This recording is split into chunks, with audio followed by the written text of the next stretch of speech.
네, 제가 경건주의에 대해서 이 얘기를 하고 있었는데 그 시작한 사람은 슈페너.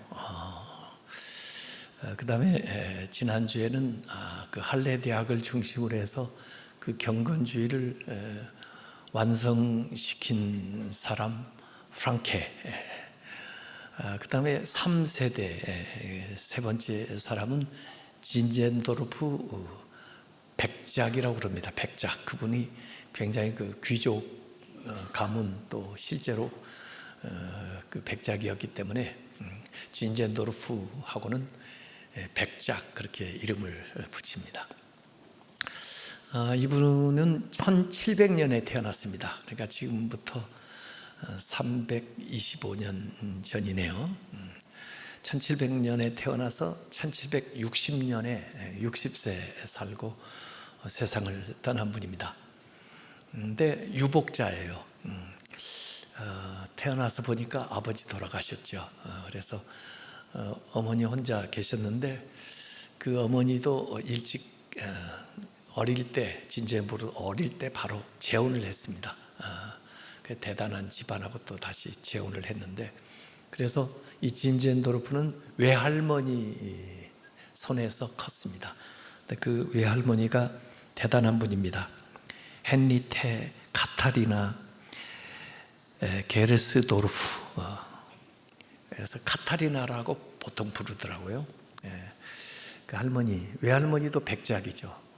그 밑에서 신앙적인 영향을 받았는데 그 카타리나 그 할머니는 슈페너하고도 교분이 많이 있었고 또 여기 프랑케하고도 교분이 있었고 그분들이 주로 할머니 집에 많이 방문을 하셨고 그래서 어렸을 때 그 어른들을 뵈면서 또 그분들의 기도를 방문했을 때 받으면서 진제도르프가 자랐습니다. 8살쯤 됐을 때 그 할레에 있는 프랑케한테 편지를 썼고 결국 10살에 할레 대학에서 세운 그 프랑케가 세운 할레 프랑케 슈티프퉁 그 통치자 학교에 이제 입학을 하게 됩니다. 그래서 미래의 지도자들, 특별히 정치 지도자들 이런 사람들 길을 여고 세운 그 학교에서 6년 동안 그 프랑케의 지도를 받았습니다. 그리고 대학은 비텐베르크 대학에 법학 대학에 들어갔습니다. 그 어린 나이에 비텐베르크가 아마 굉장히 명문이었던 것 같습니다. 그 비텐베르크 하면 우리가 마틴 루터가 생각나죠. 그렇게 멀지 않습니다. 그 지역이. 지금 제가 할레 대학에 가보니까 할레 대학 이름이 옛날에는 할레 대학이었는데 비텐베르크 또 마틴 루터까지 붙여가지고 마틴 루터 비텐베르크 할레 대학으로 이름이 바뀌었더군요. 그래서 서로 인근에 있는 그런 그 루터의 영향을 받은 그런 물론 독일 교회가 되게 다 그렇지만은 그런 학교라고 볼 수가 있습니다. 그 비텐베르크에서 법학을 전공하고 그 다음에 드레스덴의 궁정의 법률 고문으로 이 진젠도르프가 일을 하게 됐습니다. 어려서부터 할머니한테 많은 영향을 받았는데 할머니 그 카테리나의 좌우명은 기도하고 믿고 조용히 기다리라. 하나님께서 손짓하실 때 십자가도 힘든 일도 기피하지 말아라. 이런 교육을 받았다고 합니다. 그래서 이 진젠도르프도 자기의 좌우명을 그렇게 정했습니다. 나에게는 단 한 가지 열망밖에 없다. 예수 그리스도. 그분만이 나의 유일한 소망이다. 이렇게 얘기했다고 그래요. 근데 어렸을 때 보면 할머니는 온통 관심이 예수님에게만 가 있다는 거예요. 모든 일을 할 때나 판단할 때나 계획할 때나 돈을 쓰는 것이나 사람들을 만나는 것이나 오직 예수 그리스도, 그 영향을 이 손자가 받았어요. 우리 할머니들, 할아버지들, 손주에게 그런 좋은 신앙적인 유산을 물려줬으면 좋겠습니다. 할머니하고 같이 살던 그 성 가봤습니다. 근데 그 헤르누트 성이 다 무너졌어요. 거의 400년 됐으니까. 그 담벼락만 좀 이렇게 남아 있습니다. 그리고 거기가 유적지니까 그 지젠도르프 어렸을 때 할머니하고 정원에서 같이 이야기하던 뭐 그런 걸 재현해서 조각상 같은 걸 만들어 놓고, 이 할머니 집에서부터 그 다음에 쭉 그 헤르누트 그 모라비안 공동체, 특별히 모라비안 교회에 있는 데까지 이 산책로가 있습니다. 한 10 내지 13km 정도 되는 것 같아요. 거기를 쭉 걸어본 이 들판이 있고 또 숲속에도 들어가고 그러는데 조각품들을 군데군데 해놨더라고요. 그 입구에는 예수님 말씀하신데 내가 곧 길이요 해가지고 그 길을, 오솔길을 따라다니면서 그분들은, 모라비안들은 기도도 하고 그 들판에서 예배도 드리고 그리고 그렇게 경건 생활을 했다고 그럽니다.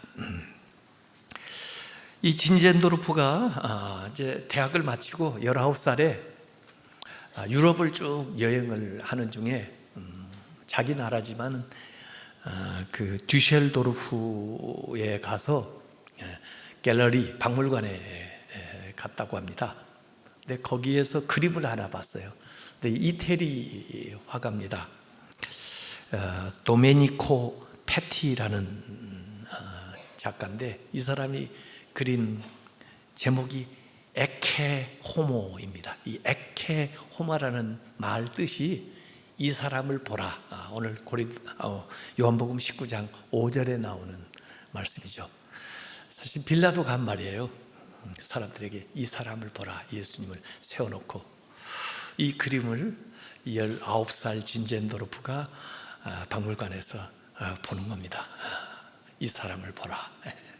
근데 이 빌라도가 한 말이 뭐 성경에 기록되어 있지만 사실 이게 자기에게 두는 하나님의 음성으로 복음으로 탁 다가오게 된 거예요. 이 사람을 보라. 이 상처 입은 분, 이 보혈을 흘리는 분, 이 죄 없은 분을 보라. 너희를 위해서 대신 고난을 받은 분을 보라. 구세주를 보라. 이런 음성이 가슴 속에서 크게 들리면서 이런 하나님의 말씀을 생각하게 된 겁니다. 나는 너를 위하여 이 모든 것을 주었는데 너는 나를 위해서 무엇을 하느냐. 이 말에 진젠도르프가 회심을 했다 그래요. 정말 주님께서 나한테 모든 거 다 주셨는데, 내가 가진 것이 다 주님이 주신 건데 나는 주님을 위해서 뭘 드렸던가? 드린 게 없는 거예요. 그럼 앞으로 뭘 드리겠나? 그래서 거기서 다짐합니다. 눈물을 흘리면서, 가슴을 치면서, 제 삶이 제 것이 아닙니다. 제게 속한 모든 것을 다 주님께 드리겠습니다. 그렇게 하고 결심하고 돌아오는 거예요. 그래서 이 그림이 유명한 그림이 됐습니다. 도메니코 페티, 이 사람이 사실 에케호모라는 그림을 2개를 그렸어요. 저는 이 예술가들 참 좋아해요. 연주자들 너무 좋아해요. 이분들이 이 작품 하나로 엄청난 영향을 미치거든요. 근데 하나는 자기 이태리 우피치 미술관에 현재 소장되어 있고요. 사실 같은 제목인데 그림이 좀 달라요. 우피치에 소장되어 있는 에케호모하고 여기 독일의 듀셀도르프에 있던 이제 이 그림이 현재는 뮌헨 바이에른 주립 미술관에 지금 있습니다. 근데 이 그림이 더 아주 감동적으로 다가오는 것 같아요. 이 그림을요, 이 진젠도르프 이후에 한 150년 후에 그 그림을 또 본 사람이 있습니다. 그 영국 여자분인데 프란시스 하버칼이라는 여자예요. 프란시스 하버칼. 이 사람이 독일 여행을 하던 중에 그 당시 또 düsseldorf 그 갤러리에서 이 도메니코 페티가 그린 이 에코호모 이 그림을 보고 그 여자도 그 여자는 좀 몸이 허약해가지고 학교를 많이 가지를 못하고 주로 이렇게 여행을 하고 휴양을 하고 그랬는데 그 자리에서 시를 썼습니다. 가지고 아버지가 목사님이었는데 아버지한테 갖다 드려요. 그래서 그 시를 가지고 작곡한 노래가 아까 우리가 311장 부른 찬송이죠. 내 너를 위하여 몸 버려 피 흘려 네 죄를 속하여 살 길을 주었다. 널 위해 몸을 주건만 널 뭐 주느냐. 이게 참 대단한. 그래서 그 이후에 에케호모라는 제목으로 그림을 그린 사람이 많습니다. 렘브란트도 그런 그림 그렸고요. 또 뭐 카라바초도 그런 그림 그렸고요. 안드레아 만테나 이 사람도 참 유명한 안토니오 치세리 이런 사람들도 에케호모라는 제목으로 그림을 그렸습니다. 빌라도는 아마 어떤 사람들의 말에 의하면 예수님이 무죄하다는 걸 알고 있었기 때문에 어떻게 놓아줄까. 그래서 그냥 불쌍하리만치 채찍을 많이 때려서 거의 그냥 죽을 정도로 그렇게 해가지고 사람들에게 보여서 그냥 방면하겠다고 생각을 했는지 모른다는 학자들도 있어요. 왜냐하면 십자가에 매달라고 했으면 그냥 두 양편 강도처럼 그냥 십자가 지고 가서 매달면 됐지 왜 이렇게 매질까지 하고 그 온갖 고초를 겪게 한 다음에 그리고 십자가에 매다냐. 사실 십자가에 세 사람이 이제 박혔는데 예수님이 제일 먼저 임종하십니다. 그래서 나중에 확인을 하는데 이미 임종했어요. 창을 찔러서 그냥 확인하고. 근데 양옆 강도들은요 아직도 살아있어요. 그래서 끌어내려가지고 발을 꺾어서 다시 죽입니다. 그럴 정도로 예수님은 십자가에 달리시기 전에 이미 기진맥진했다는 거예요. 그래서 사람들 앞에 데리고 나올 때 저가 누군지 잘 알아볼 수가 없을 정도로 붓고 매맞고 상처 입었기 때문에 너희들 예수 이 사람을 보라 이게 바로 예수다 이렇게 알려주느라고 본디오 빌라도가 했다고 하는 이야기죠. 그래서 예수님은 십자가에 돌아가신 것뿐 아니라 고난을 받은 긴 과정이 있습니다. 재판받느라고 채찍 맞느라고 조롱당하느라고 가시관 쓰고 갈대로 때리면서 그래서 이 진젠도르프가 원래 이 사람은 법학을 공부한 사람이고 신학은 독학한 사람이에요. 그러니까 사실은 평신도예요. 평신도인데 그래 이분의 어떤 독특한 신학을 찾아서 이전에 그 슈페너라든지 뭐 프랑케처럼 정립하기가 어렵죠. 그런데 그래도 이 사람의 신학의 특징이 뭐냐면 보혈과 상흔의 신학 그럽니다. 보혈, 예수 그리스도의 보혈, 상흔, 상처 이걸 강조해요. 그래서 루터의 그 십자가 신학 영광의 십자가 예수 그리스도에다가 이 진젠도르프는 중세 그 신비주의적인 것들이 남아 있습니다. 그걸 잘 조합한 사람으로 이렇게 얘기할 수가 있는데 그래서 예수님의 그 상처 강조하죠.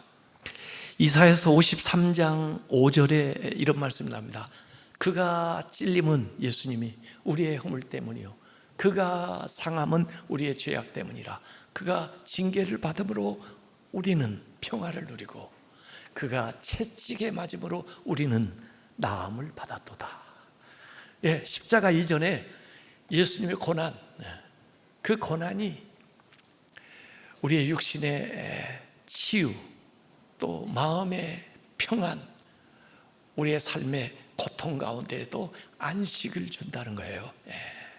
그래서 예수 그리스도의 십자가의 보혈이 우리의 죄를 사하고 구속하는 것도 당연하지만 예수 그리스도가 당하신 그 고난이, 그 상처가 우리 인생에서 살아가는 수없이 많은 슬픔과 고통과 아픔 가운데에서 우리에게 평안을 주고 치유를 주고 안식을 준다, 이런 거예요.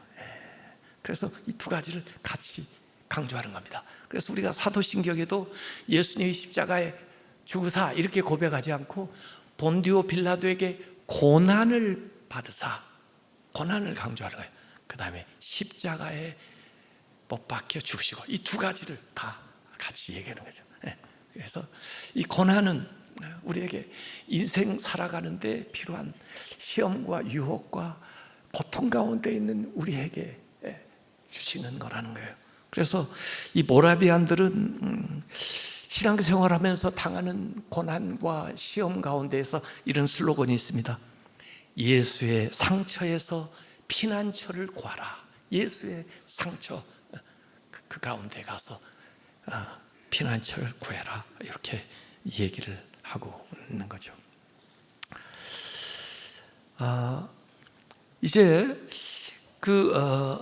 진젠도르프가 할머니한테 받은 그 영지는 그 체코하고 독일 아주 접경입니다. 접경지대고, 사실은 이 진젠도르프는 드레스덴에서 태어나가지고 나중에 이제 대학 나오고는 드레스덴에서 궁정 법률 고문으로 일하고 있었는데, 일단의 난민 비슷한 사람들이 체코에서 자기 영지로 피난을 왔다는 이야기를 드레스덴에서 이제 일하는 사람들 통해서 들은 거예요. 어떡할까요? 그랬더니, 그래, 누구야? 그랬더니 모라비안들입니다. 그래, 그들 살 수 있는 땅을 내어줘라. 그래가지고 정착을 하게 되죠. 근데 그때 이제 처음 왔던 사람이 데이비드 크리스찬, 그리고 한 10명 정도 모라비안이 들어오고, 그 다음에 계속해서 한 300명 계속 들어오고, 이제 그렇게 된 겁니다. 근데 이들이 이제 모라비안은 체코의 동쪽 모라바 강 주변에 살고 있다 해가지고 에서 왔다 해서 모라비안 그 지명이 유래한 건데, 지금으로 말하면 이제 체코의 보헤미안 지역이 있습니다. 보헤미안 그러면 음악하는 사람들 뭐 보헤미안 랩소디 뭐 이런 게 하는 거죠. 좀 자유분방. 그런데 이들은 이제 신앙생활을 아주 그 얀 후스의 그 신앙의 전통을 이어가는 사람이에요. 이 얀 후스가 누구냐? 이 사람은 1415년에 화영으로 순교한 사람인데, 마틴 루터보다 100년 전에 이미 개혁을 부르짖은 사람입니다. 사실 이 사람도 사제였었는데, 그래서 종교개혁의 선구자라고 말하는 사람이 얀 후스죠. 그래서 그 프라하 중앙 그 브리슐라프 뭐 광장에 가면은 여기에 이제 이 얀 후스의 동상이 있어요. 그리고 그 옆에 베들레헴 채플이라고 그분이 목회하던 교회가 있습니다. 얀 후스가 이 교회 건물인데, 저는 교회 건물 밖에서 많이 봤는데 안에를 못 들어가다가 이번에 제가 한 4일 있으면서 계속해서 아침 저녁으로 가봤습니다. 언제 문 여는 때 있나. 근데 마침 안에서 학생들이 졸업식을 한다고 빌렸는지 문을 열어놨더라고요. 관리인도 없고 그래가지고 그동안에 못 들어갔는데 그 내부에 들어가서 봤습니다. 왜냐하면 이 가톨릭하고 어떻게 다른가 하는 걸 좀 보고 싶어서 그랬죠. 근데 아주 심플하고 파이프 오르간 하나 있고, 그리고 그냥 우리 교회하고 비슷하게 그렇게 있더라고요. 이 얀후스를 따르는 사람들의 아주 심벌이 있습니다. 그들의 심벌은 성배인데, 성배, 성찬잔이죠. 근데 원래 가톨릭이 성찬식을 하면서 이 주님의 몸입니다, 떡은 다 나눠주고 주님의 잔입니다, 당신들은 보고나 계시죠. 그리고 사제들만 잔을 마셨습니다. 그러니까 신자들이 얼마나 마시고 싶겠어요. 여러분들이 마시고 싶어 할까봐 저는 물을 여기 아래다 숨겨놓고 있거든요, 그냥. 그리고 가능하면 안 마시고 끝내거든요. 왜냐하면 같이 마셔야지. 제가 여기다 선풍기 같은 거 안 갖다 놓는 이유도 그런 겁니다. 같이 같은 공간에 있으면서 목사님만 여기다 선풍기 갖다 놓고 지만 시원하면 안 되잖아요. 그래서 이런 거 다 없애버린 겁니다. 네, 어쨌든 이 얀후스가 신자들도 포도주 성찬할 수 있다, 그래가지고 다 성찬식을 한 거예요. 그러니까 난리가 난 겁니다. 어떻게 그 거룩한 보혈을 일반 신자가 뭘 하는지 어떻게 알고 나눠주냐, 이렇게 되는 거죠. 그뿐이 아닙니다. 그 당시도 면죄부 판매가 있었나 봐요. 교황청 면죄부 판매에 대해서 비판하고, 그리고 일반 신자들은 성경을 읽지를 못해요.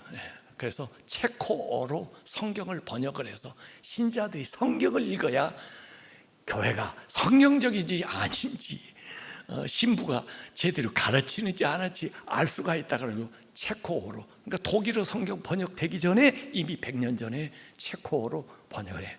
그러니까 잡혔죠. 가지고 네 발언을 취소하고 평생 감옥에서 지내든지, 그렇다면 화형을 당하든지 선택해라. 그랬더니 나는 취소할 수 없습니다. 그래서 화형을 당한 사람이 얀후스죠. 근데 그를 따르는 사람들이 모라비안입니다. 이들이 핍박을 견뎌내다 못 견뎌내가지고 몇 사람이 이 독일 국경으로 넘어간 사람들이 모라비안인데, 그 밟은 땅이 이 진젠도르프 할머니한테 물려받은 그 영지에 이들이 오게 된 거죠. 원래 그 지명은 후트버그라고 했습니다.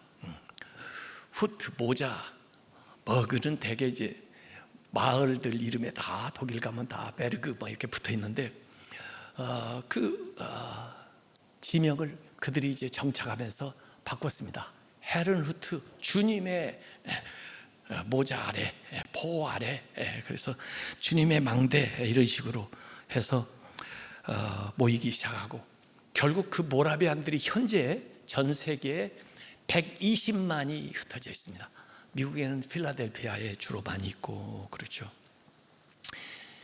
그 미국에도 뭐 메이플라워 타고 영국에서 건너온 사람들 기념하듯이요, 여기 독일 헤른후트에 가면은 데비드 크리스찬이 처음 와가지고 그 숲에서 무릎을 꿇고 기도하고, 그 앞에 있는 큰 나무, 그 사람의 목수니까 잘라가지고 그 다음에 그 집을 지었다.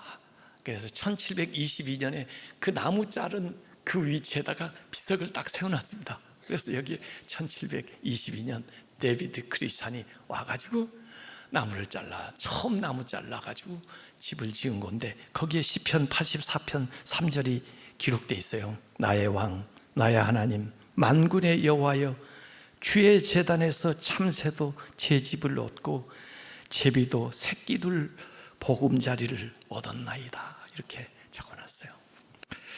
그래가지고 거기에 이제 헤른후트에 이제 모라비안 공동체가 세워지고 있는데, 진젠도르프가 난 법률 뭐 공무원 이거 포기하고 그들하고 같이 살아야 되겠다 해가지고 여기에 이제 1727년에 27살이죠.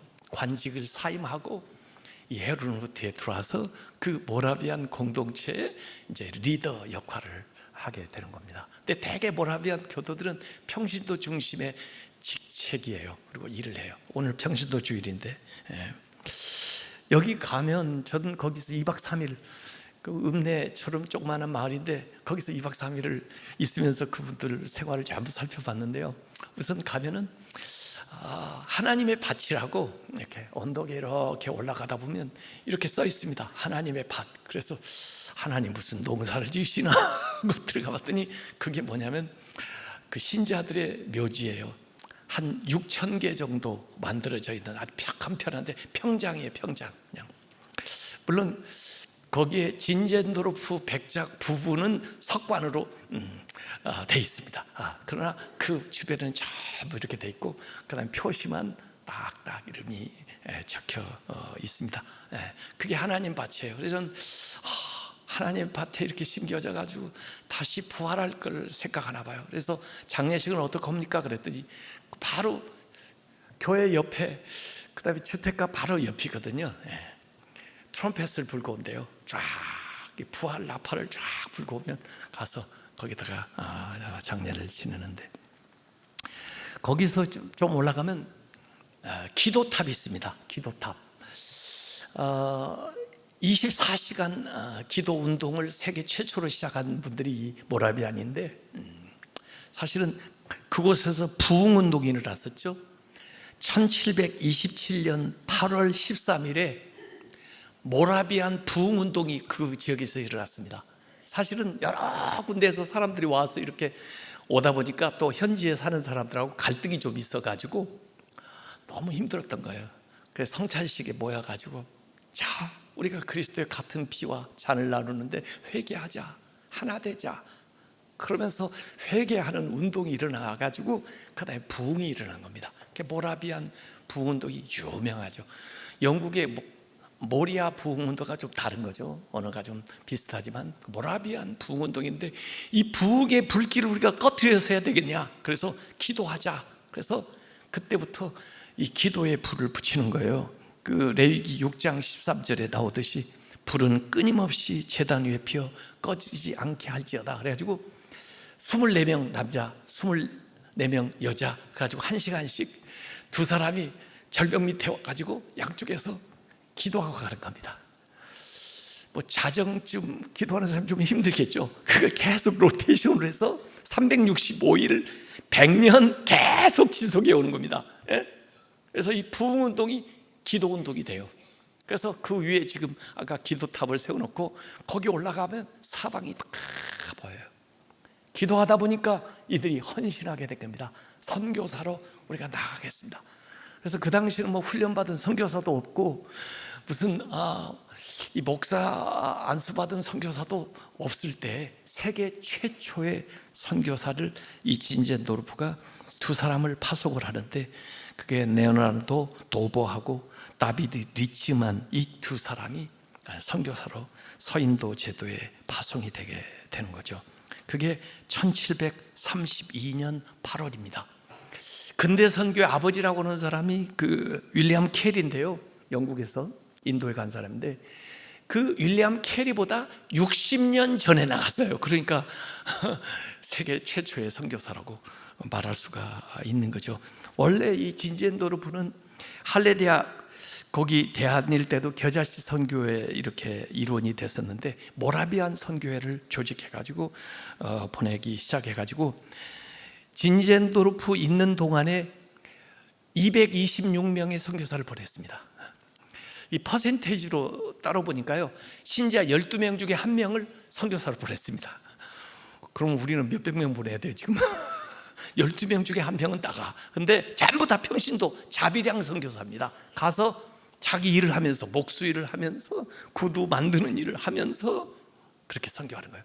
심지어 이분들 나간 거 보니까요, 그 당시에 노예제도가 있을 때 그 지역에 가기 위해서 노예로 팔려가는 거예요. 그래서 그곳에서 선교를 하는 겁니다. 그 1930년까지 14개 나라에 3,000명의 선교사를 보낸 게 이 모라비안 교도들이에요. 그래서 부흥운동이 기도운동으로, 기도운동이 선교운동으로 이렇게 번져나가는 거예요. 그 로중이라는 게 유명합니다. 로중. 로중이라는 뜻이 뭐냐면요, 제비 뽑는다, 그런 뜻이에요. 제가 이번에 가기 전까지만 해도 이 로중을 사실 몰랐어요. 근데 이번에 그곳에 갔더니 그 로중 얘기를 자꾸 해요. 그래서 그 로중이 뭐예요? 그랬더니 제비 뽑는 거예요. 그래서 뭐예요? 그랬더니 진젠도르프가 성경 구절 한 30개 가지고 집을 신방하면 제비를 뽑았나 봐요. 그래서 이 집에 주는 말씀 이렇게 하다가 결국은 그 말씀이 많아져서 1800개의 성경 구절을 구약에서 뽑아가지고 1년 365일, 이제 내년 2026년을 계획하면서 날짜별로 365개를 뽑는 겁니다. 구약 말씀을.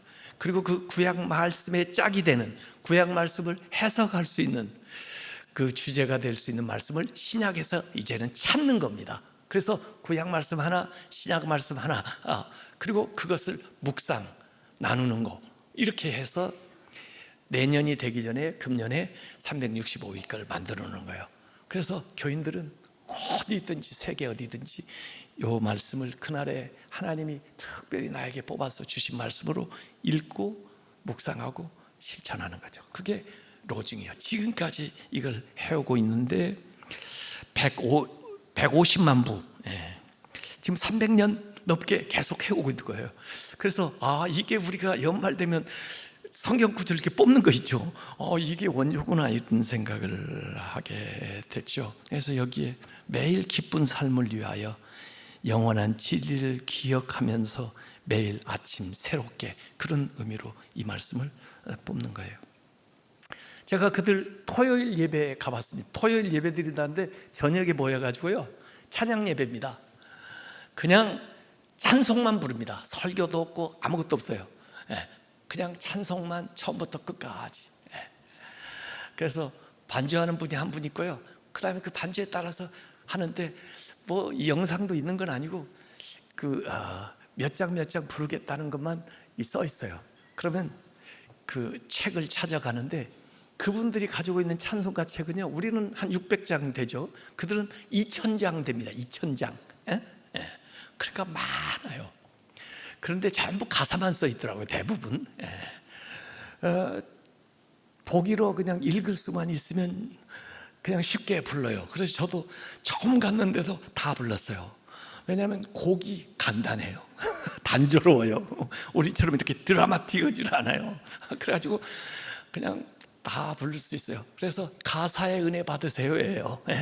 그래서 어떤 건 1절, 어떤 건 5절, 어떤 건 3절. 그래서 그것만 잘 조합을 해가지고 한 20곡 이렇게 모아가지고 계속 처음부터 마지막까지 한 1시간 반 동안 부르다가 그 다음에 그냥 흩어지는 거예요. 그게 찬양 예배입니다, 그들이.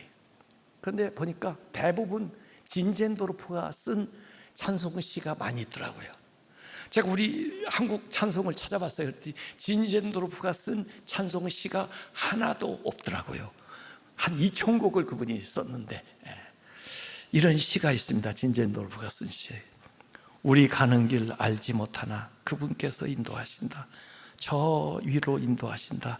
우리 발걸음 느려도 가다가 지치고 걷다가 쓰러져도 폭풍과 어둠이 쉼없이 우리 앞길 막아도 그럼에도 구름 거치니 보라, 그분께서 우리 인도하신다.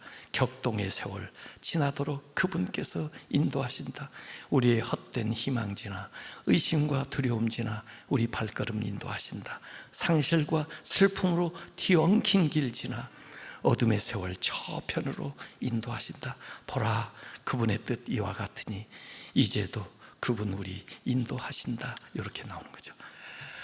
그러니까 얼마나 그 시가 아름다운지 그 노래를 부르면 그냥 은혜가 확 젖어오는 거예요. 그걸 그냥 앉아서 누구 인도자도 없이 지휘자도 없이 그냥 1시간 반 내에 계속 부르다가 흩어지고, 주일 모임은 우리 비슷해요. 예배가 아이들까지 같이 통합 예배. 그래서 찬송 같이 앞부분 다 하고 설교 시간에 앞으로 다 아이들 나오면 부모들이 축복 기도해주고 선생님 따라서 교회 학교로 쫙 가서 아마 예배 드리는, 그리고 끝나면 같이 만나고 그렇게 하더라고요. 이 모라비안하고 특별히 제가 해야 될 일이 이 얘기가 있습니다. 이 할례대학, 이 경건주의의 영향을 받아가지고 그 선교사를 막 파송할 때 그때 나온 선교사가 있습니다. 그게 참 규출하프 선교사인데, 이분은 1803년에 태어나서 1851년에 죽은 사람인데 1827년에 이 모라비안 운동에 영향을 받은 이 규출라프가 인도네시아하고 태국의 선교사로 왔습니다. 1827년에. 그런데 아내 뉴엘이라는 분이 쌍둥이를 낳다가 죽게 돼요. 그래서 선교하기 위해서 이제 중국으로 옮겨가지고 중국에 가서 한문 성경을 많이 이제 확보를 해가지고 서해안 쪽으로 남하를 하기 시작합니다. 그래서 이제 한반도 서해안 황해도 몽골포에 1832년 7월 17일에 들어옵니다. 그래서 어부 두 사람을 만나요. 김대백, 조천의, 이들에게 한문 성경을 줍니다. 근데 지금 조선 정부 문서에 이게 나오는 겁니다. 그래서 날짜가 정확하죠. 문서에 이렇게 나옵니다. 1832년 7월 17일 오후 5시경 어부 김대백이 외국인으로부터 책을 받고 담례로 농어 3마리를 주었다, 이렇게 기록이 나와요. 그래서 고기 몇 개 주고 받았어요. 가져서 보니까 이게 이상한 문서예요. 그래서 배척을 한 겁니다. 못하게. 그래서 아래로 더 내려와요. 그래서 규출라프의 그 선교 보고에 보면 1832년 7월과 8월 사이, 그러니까 7월 25일부터 8월 10일까지 19일 동안 어디에 이분이 있었냐면은 충남 보령 원산도에서 머물면서 선교 활동을 합니다. 한문 성경도 나눠주고, 그 다음에 우리 대한민국 사상 최초로 성경의 일부분을 번역을 합니다. 그게 주기도입니다. 주기도를 이 사람이 어부들 도움을 받아가지고 한국말로 번역을 합니다. 그래서 주기도를 최초로 번역한 사람이 이 규출라프예요. 그래서 주기도를 가르쳐주고, 그 다음에 그분이 가져온 것이 감기약하고 감자를 가져왔습니다. 감자. 그래가지고 그들에게 감자 심는 법을 가르쳐줍니다. 감자를 이렇게 가지고 해서 심으면 된다. 우리 감자를 보급한 사람이 규출라프입니다. 독일에서 온 선교사입니다. 그래서 감자를 보급을 해요. 이분이 나중에 유럽으로 본국으로 돌아가가지고요, 한국 조선을 소개합니다. 그리고 조선 말을 소개합니다. 자기가 번역한 그 조선말 주기도를 가지고 이런 나라가 있다고 이렇게 소개를 한 사람이 이 규출라프예요. 그래서 그분부터 계산하면, 지금 우리는 한국 선교를 언더우드와 아펜살라부터 계산하잖아요. 그러니까 140주년이라고 그러죠. 140주년. 근데 이분으로부터 계산하면 197년이 됐습니다. 197년.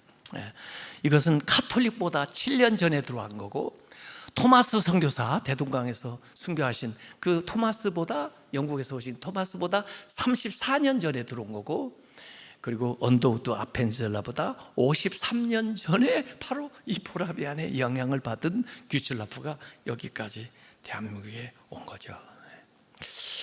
이 경건주의를 제가 얘기하고 모라비안을 이렇게 얘기했는데 왜 이게 중요하냐? 요한 웨슬리 형제에게 다 영향을 끼친 사람이에요. 요한 웨슬리 형제는 옥스퍼드의 대단한 인텔리전트한 분들인데, 이 선교하는 과정 속에서 모라비안을 접하면서 이전에는 좀 무식하다 이렇게 생각을 했는지 몰라도 그분들의 신앙생활이 정말 내가 없는 그런 담대함과 확신을 가지고 있다는 생각 때문에 굉장히 자기 가지고 있는 믿음에 대해서 흔들렸어요. 그래, 조지아 선교 다녀온 다음에 찰스 웨슬리가 그 모라비안 교도들의 집회에 갔습니다. 그래서 거기서 갈라디아서 강해하는 말씀을 듣고 이 찰스 웨슬리가 1738년 5월 21일에 회심합니다. 그리고는 자기 형인 요한 웨슬리 보고 그 모임에 가자고 자꾸 그래요.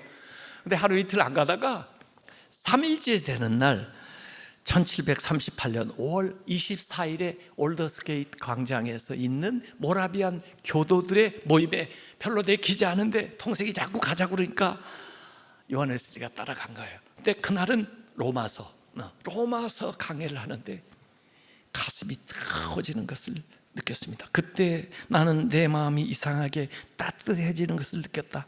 나는 내가 그리스도를 신뢰하고 있으며 구원을 위해 그리스도만을 믿고 있음과 내 죄까지를 다 거두어 가시고 나를 죄와 죽음의 범에서 구원하셨다는 확신을 얻었다.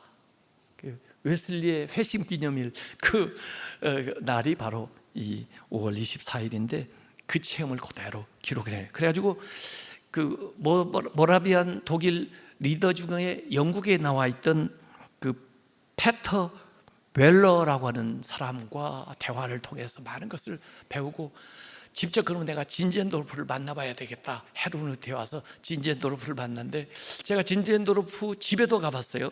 사셨던 집에. 거기에 가면 박물관처럼 좀 꾸며 있습니다.